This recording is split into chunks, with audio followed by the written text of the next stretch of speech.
So here we are with Season 4, Episode 4 of She-Ra and the Princesses of Power. Last episode, Catra finally put her foot down and told Scorpia to back off and stop trying to be her friend because she's not here looking for friends anymore. And we've got Flutterina, who is, well, Double Trouble, disguised as Flutterina, has now joined the Bright Moon Rebellion, so we'll have to see what is going to happen there.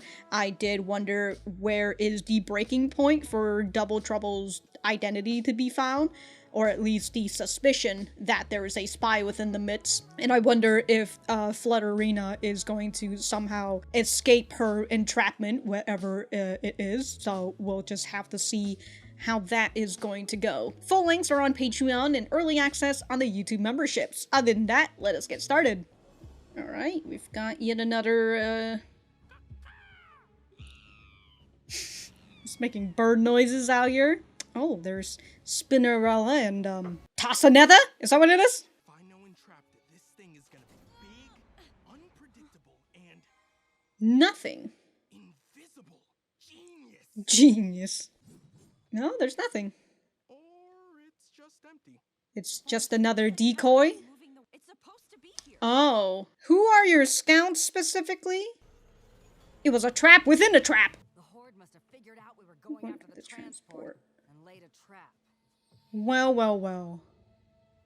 All the injured people out here. How do they keep doing this?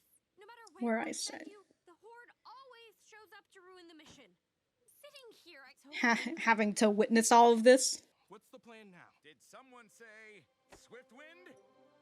No, what's the plan now? Hang on. Did someone say? But you just did. Fucking got him. Spinerella refuses to accept that I busted 2 more bots than she did, so I'm winning. There is nothing to win. He's having a couple's quarrel out here. Plan. Great, let's go. What the Oh, Sorry, Your Majesty. there's Flutterina just I didn't see you. staring right directly into her. She was just out here listening. Oh. Oh, wow. Got a little secret cove out here. Flutterina. Right. I said to myself, double trouble. What sort of character would the princess's trust? Someone tooth-achingly cute. And young. Then it came to me. Flutterina, a role for the. Yeah, great, whatever. Is there any news? Hey! You're Hey! taking quite a number on the rebel. They're trying to... Remember, this is supposed to be fun. You saying war is fun? No reason it can't be both. Oh. All business, no fun. She-Ra's putting Well, together the Horde is kind of all business and no fun. The time comes. Ooh, foreshadowing. Love this. I'm just over here like, it better not be a giant mecha. Oh my god. Oh, Shadow Weaver. I've come to tend My garden. You've got to be kidding me. You're gardening? Very her. Keep oneself occupied. Gotta have a little hobby. I'm the daughter of an angelic being and a powerful sorcerer, and I'll never be as good as either of them. Whoa, whoa, whoa. True. You'll be better. Don't you remember your raw magical energy when we invaded the Fright Zone together? I remember you draining me. Yes. Did help you become more powerful. But... Well, luckily, I don't need your help for that anymore. No, I suppose not. just you wait.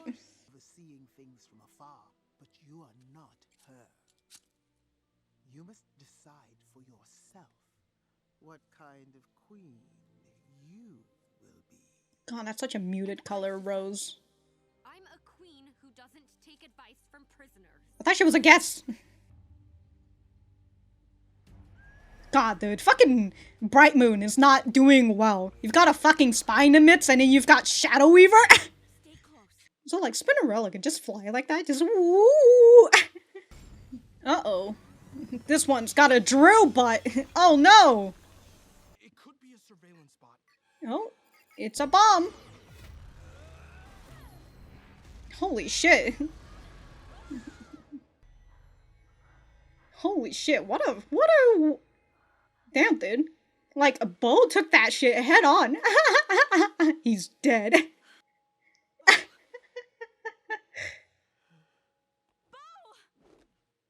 Just a few scratches on him. Whoa, she's entered her avatar state.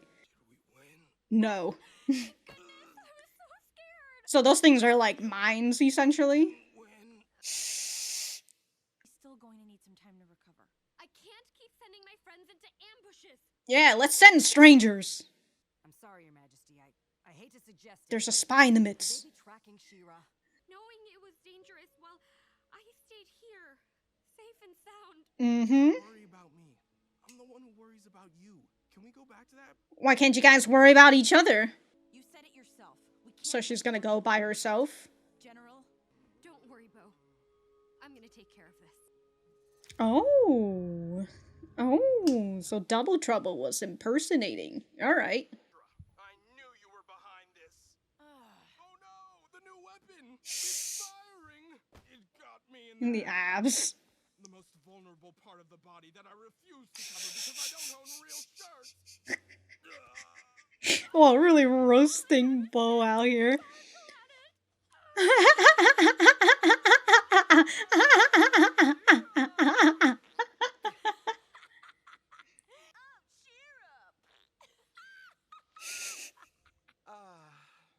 There it is. The fun. I knew there was a reason I liked you.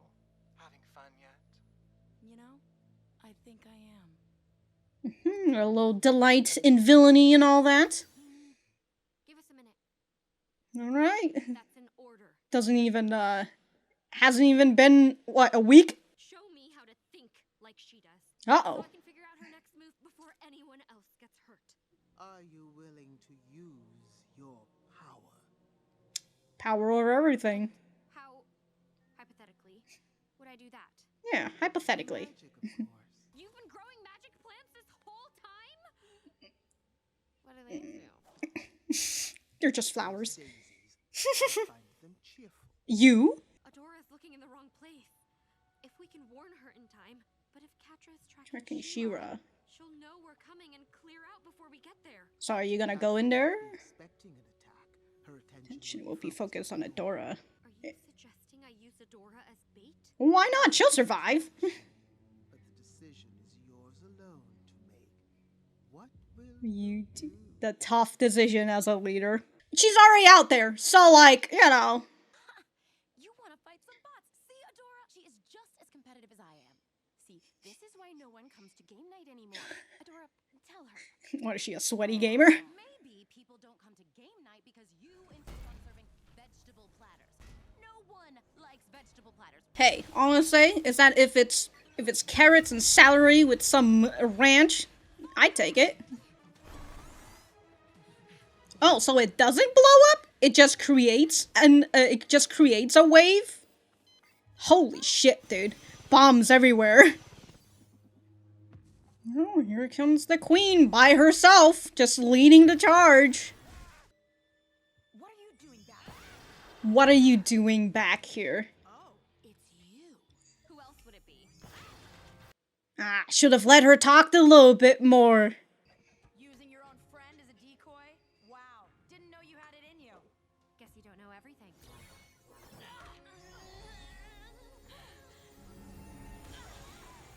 Oh my god. Oh, she's got her whip. Uh-oh. Damn, she really hit the gas tank out here. Ooh! Ooh! Even tastes like glitter. Oh, wow. Where are you going, Catra?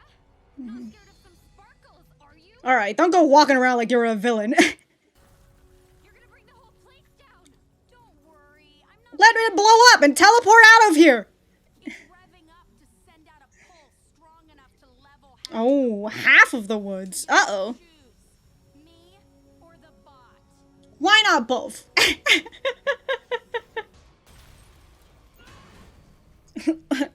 LOL.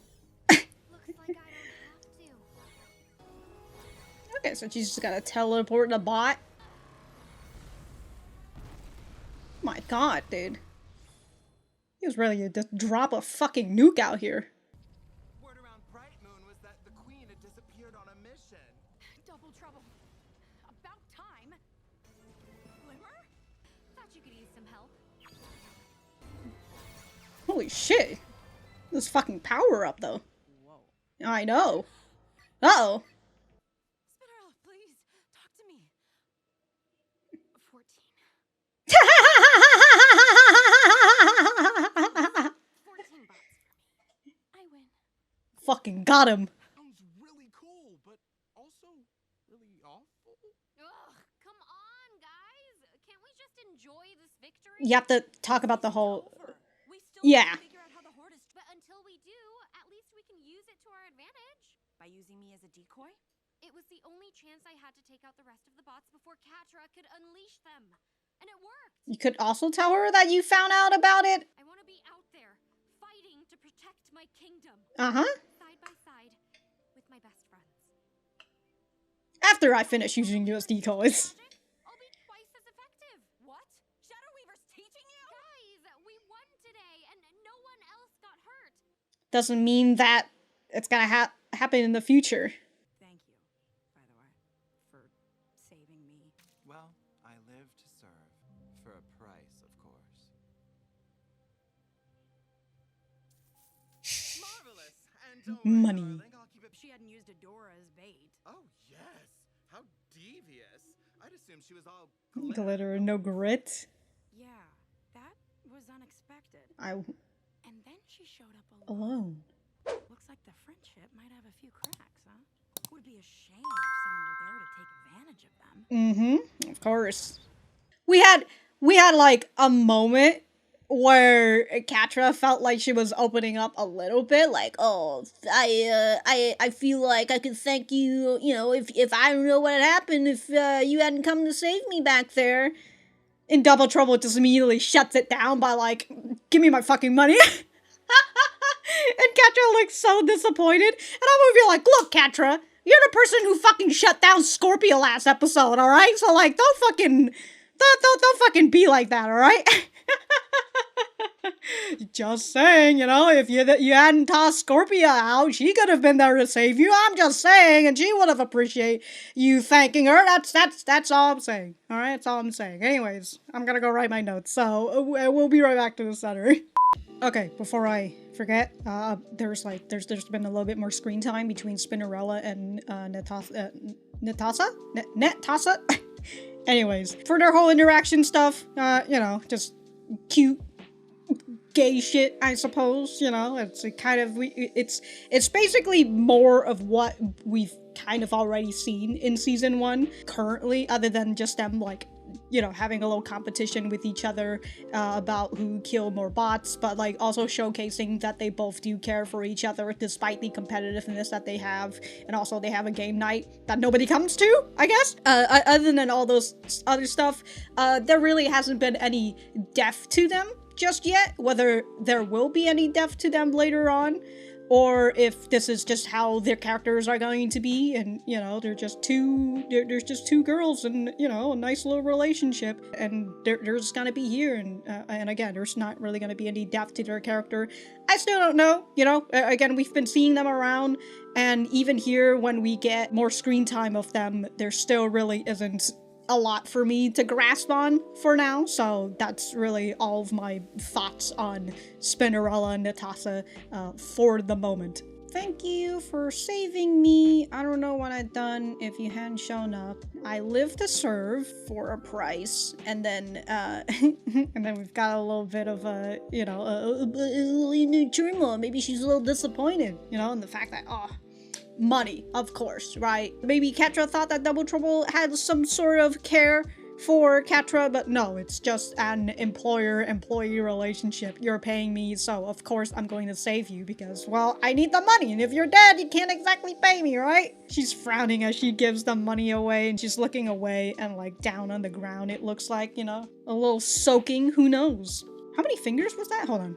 Oh no, that is still the amount of fingers. It's just that the gloves that Double Trouble is wearing, it was like catching me off guard for a second there. But also, I think it's because of like this gap right here. Okay, anyways. Looks like the friendship might have a few cracks. Would be a shame if someone were there to take advantage of them. Okay, so that's the new plan, but also Catra kind of coming to the realization that, oh, this friendship, huh? There's a crack in the friendship. And, you know, she knows the vulnerability that kind of comes from friendship, and so of course she wants to exploit that.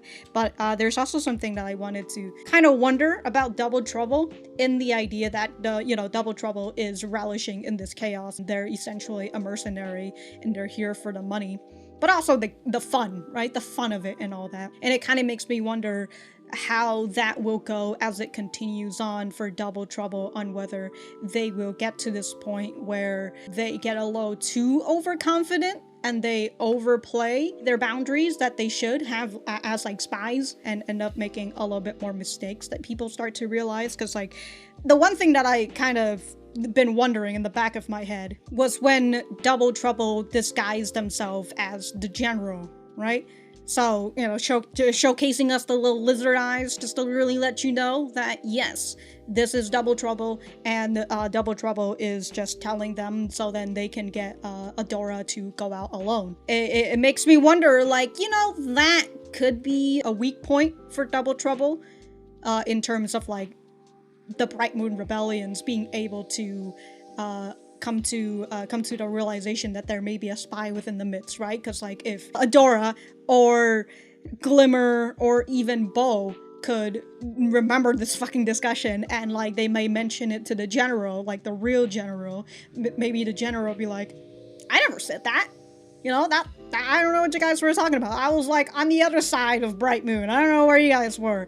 You know, so I wonder if that is going to be a contender that will come up later on or not. You know, I have a lot of things that I wonder will happen, and then it doesn't. So who knows? Alright, so that was Season 4, Episode 4 of She-Ra and the Princesses of Power. Let me know what you guys think about it in the comments down below. You know that I always like talking to you guys. For me, I thought that this was a pretty good episode. We've got to see what Double Trouble's been doing, relaying information back to the Horde, and the Horde is always 2 steps ahead of them because there's literally somebody on the inside that knows their plan.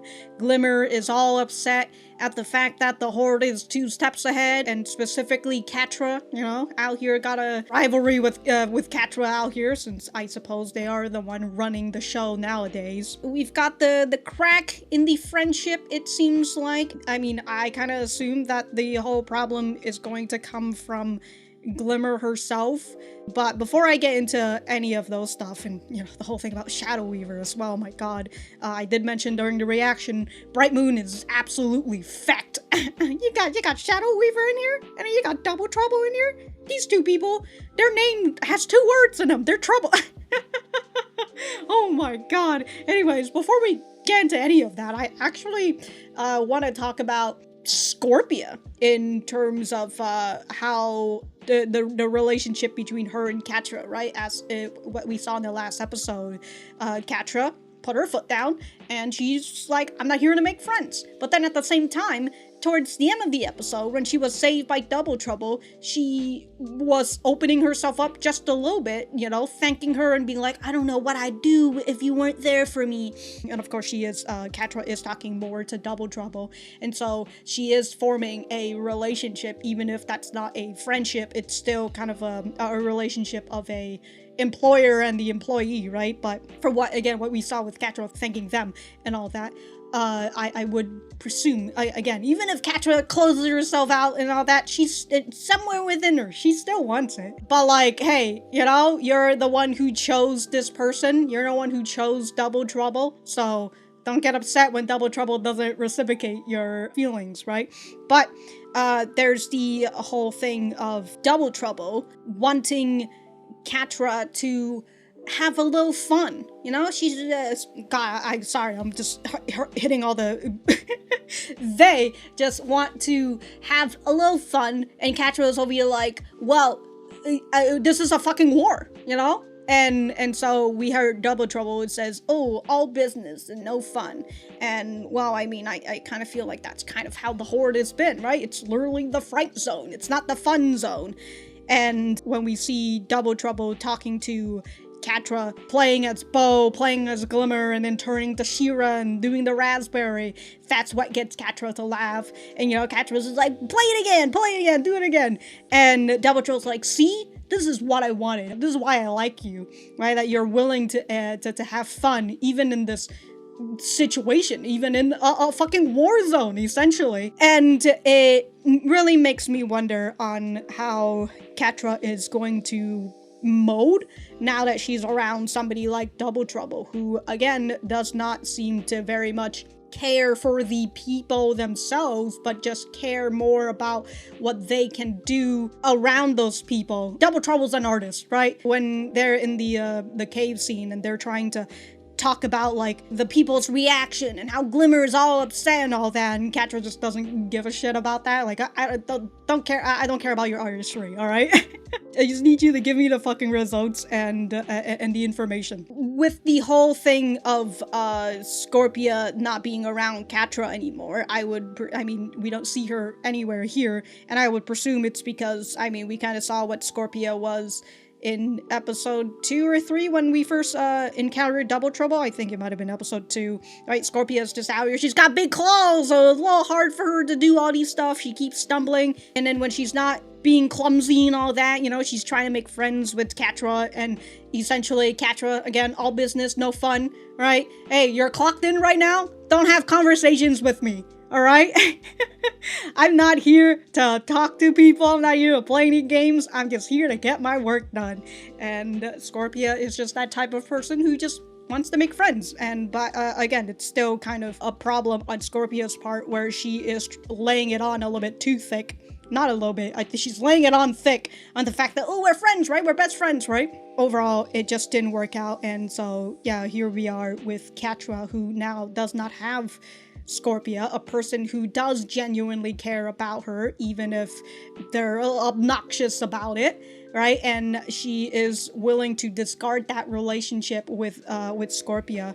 And here she is with Double Trouble, and then the whole plan with Double Trouble, and how like there's a crack in the relationship of the 3 best friends. So we're gonna take advantage of that, and I do wonder how Scorpia will react to it, other than, just the typical Horde reaction of, wow, hey, you're using this to your advantage, good job, and all that. But it does make me wonder, especially with how Scorpia felt last episode, and if she were to find out about Catra's plan on this whole friendship thing, right? Maybe it's the idea of, well, maybe you never cared about me or whatnot. I'm still kind of on that point of, like, it really does feel like they're making this point where Scorpia might end up running away, or like Scorpia might start to realize that Catra is going down a path that she probably will regret later on. And if Scorpia loves her enough, the only solution that Scorpia can have is to help the rebellion and take down Catra and just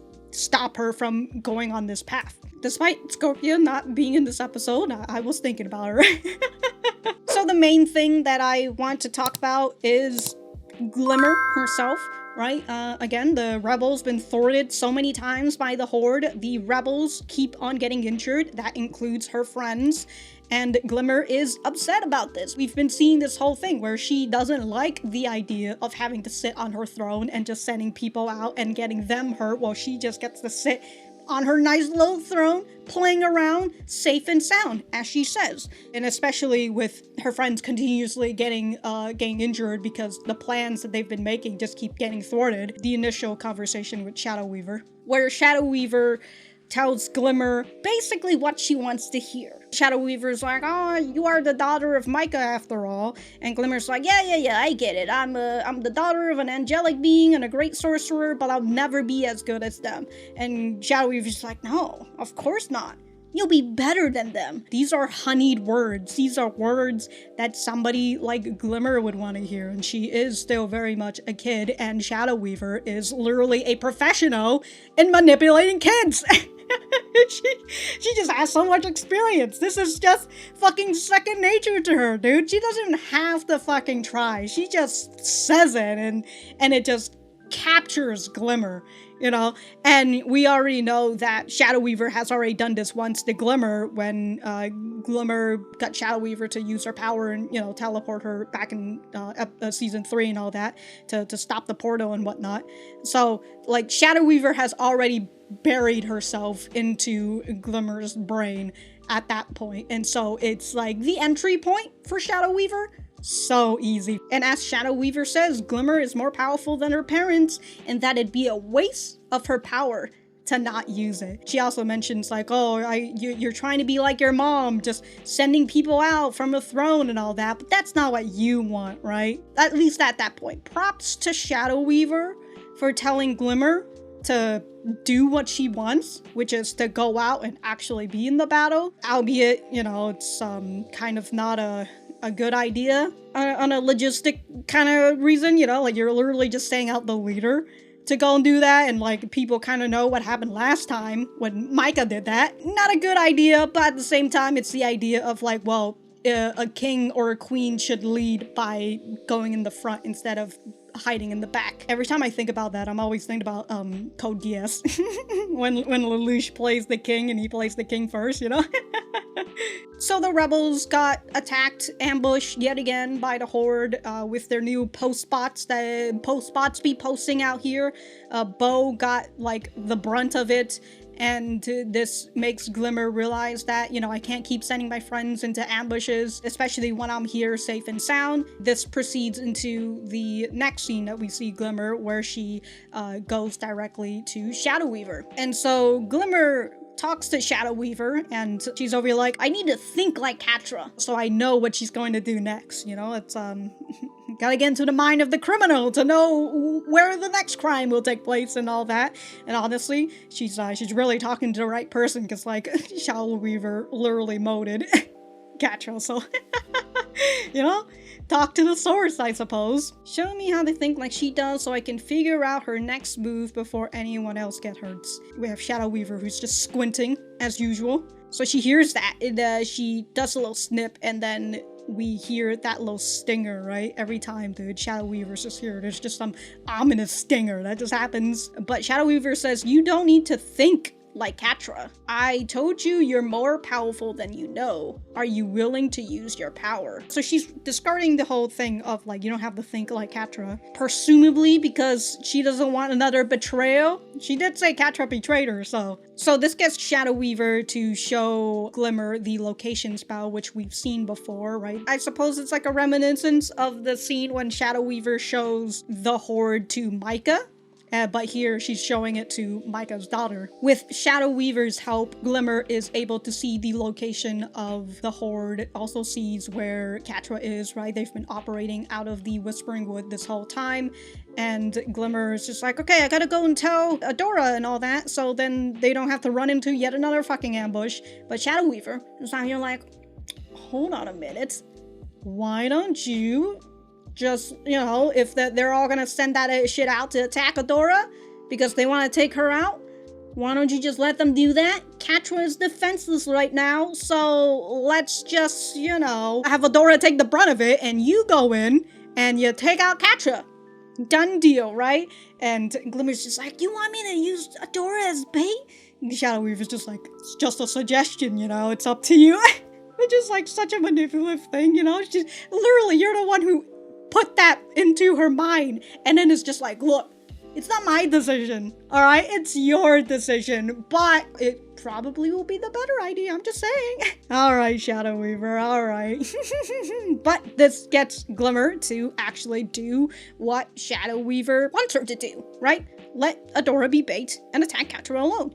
And so Glimmer attacks Catra alone. She takes out the bots, and she ends up going to save her friends as well. But the problem is, Adora is upset at Glimmer for using her as bait, and Glimmer is just glossing over this. Glimmer was over here doing all of these, you know, like celebratory stuff, and Bo is like, sounds really cool, but also really awful, because Adora, again, is upset at the fact that she was put as decoy, and Glimmer is just trying, again, she's trying to gloss over this. She has not apologized once to Adora, right? She has not at least say a half-ass apology just to be like, look, I'm sorry, but we won in the end, right? Not even an apology, just, I knew it was dangerous, but like, it was the only way we could have done it. And that's a crack in the relationship, right? And the fact that you're willing to use Adora as bait, to which, again, I still think of the idea of like, look, I figured out where she was when you were already out. I didn't have enough time to go and warn you, so I decided to take the bots out first, and then I came back and saved your ass, alright? By the way, I kind of come to realize that towards the end of all of this, Glimmer did go and save Adora and the others, but they did not thank her because she used them as bait, while Catra thanked Double Trouble for saving her, but she got turned down. God, dude, friendships, they're either not blooming or they're fucking cracking. We did have Adora talking about how, like, this isn't over, right? No celebratory stuff just yet. We need to figure out how the Horde is tracking me. And so they still have in their mind, like, how is the Horde tracking Adora? If this is what you're thinking, maybe we should do, like, entire body search? Cavity search? Every single part? Check your sword? I know obviously Entrapta isn't here for her to check for any tracking stuff, but like, you know, it might be the sword as well, if that's what you're assuming. I just realized this is how she's been wearing this shirt, right? This has always been the one that she's wearing, right? It's like, I'm just over here like, I've been thinking about like the Horde's clothes again. And I'm just over here like, is she wearing that? But no, I think this might be just the new clothes that she had when she got into Bright Moon. But she likes red, so you know, she's wearing red out here. Reminds her of Catra, maybe. We do also have Glimmer, who's just kind of like, I've realized I don't want to sit here and let you guys do all of the attacking. I want to be out there in the front with you guys. And it's just like, yeah, that's great, you know, cool and all. And then she mentions that this is not the queen I want to be. I want to be out there fighting to protect my kingdom, side by side with my best friends. And you know, I'm just over like, well, I mean, technically it wasn't really side by side. You kind of just left your friend to be bait, but you know, it's okay. But after this, she drops another bomb, which is now that Shadow Weaver's teaching me magic, everything, I'll be twice as effective. And that gets Adora, again, upset at her. Like, what? Shadow Weaver's teaching you? Like, I thought I told you we can't trust Shadow Weaver. And kind of goes back to like season 3, episode 1, maybe, I think, when Shadow Weaver first came here and Adora is just out here against it. Even Glimmer was against it, but then eventually Shadow Weaver won Adora over and was teaching her how to use the healing magic. And now here we have Shadow Weaver doing that, but for Glimmer. So Shadow Weaver, master child manipulator. Second nature to her, dude. She just does it like that on a fucking snap.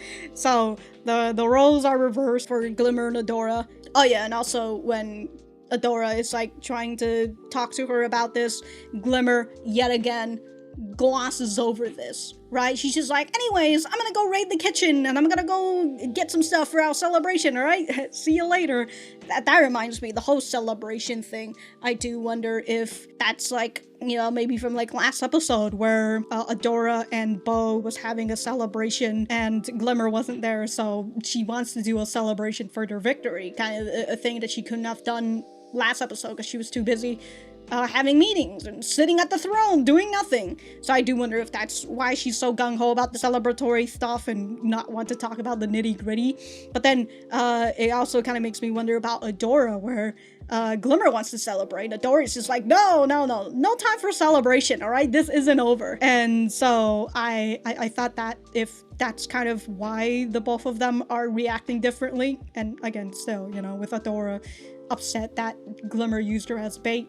You know, the whole thing with bait, it's good when the person knows that they're bait. Unless you're playing 4D chess and you know that if you tell Adora that it's a bait, then she'll just reveal it to the person that she's there, and that person will know that she's here as bait or whatever, you know?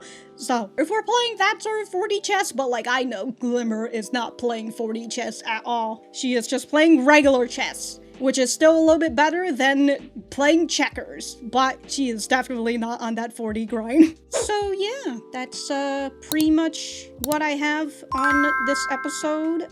Again, people be sowing chaos in Bright Moon right now. It seems like the Horde is on a very big advantage. This episode has been a lot more focused on the Bright Moon side, even though the Horde is still around, but we actually haven't really seen what's been happening in the Fright Zone. So it will be interesting for us to see a little bit more of the Fright Zone and like what's currently going on there at the current moment. If not, you know, and we're still kind of going on with the Bright Moon Rebels, and I know that the next point of attack from the Horde is breaking up the relationship between Glimmer, Adora, and Bo. So we'll just have to see how that goes. But until then, if I have anything else to say, I will write it in the description down below. Other than that, that's it. Bye.